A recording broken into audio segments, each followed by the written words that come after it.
a match we can win, but we need to perform really well. We think the Blues could easily come into this game, five wins, and I thought they put in probably the best regional performance of the season, in their performance against Munster. So we've massive respect for them. But there's elements of the game against Glasgow which were pleasing for us. We've gone now to probably two of the toughest places away from home, Leinster and Glasgow, and there was definitely an improvement against Glasgow. We were much grittier, much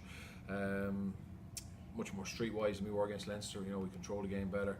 Disappointed we didn't get anything out of it, but there was errors that we made that led to that, and we like to think we can fix them pretty quickly.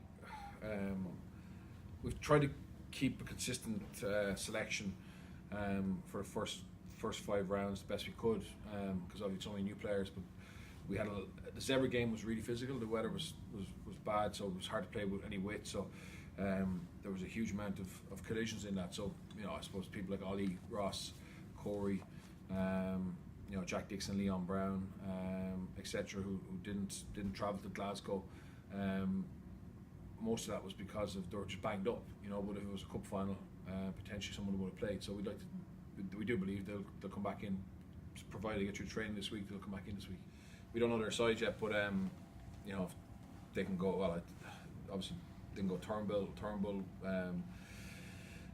Ellis, Navidi, Nick Williams, Ollie Robinson, and then obviously we've got it's probably the strongest area of our side. So I think it would be key. They're very, very hard on the ball, and we're going to need a strong referee in that area.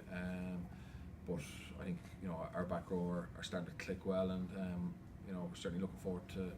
It must be exciting for them to be in a to match up against guys who are direct opponents of theirs in terms of trying to force their way into Wales as well. So I think definitely there's a pep in their step, and they're looking forward to it. I think that they'd love to win the game for the Dragons, but I'm sure it's natural. Any derbies all over the world, when you're playing against your own countrymen, there's a little bit extra motivation because of the international jersey, and in Wales the international jersey is something that's a huge driver for players, and I'm sure that on both sides there'll be little personal battles that people will be looking to get one up on.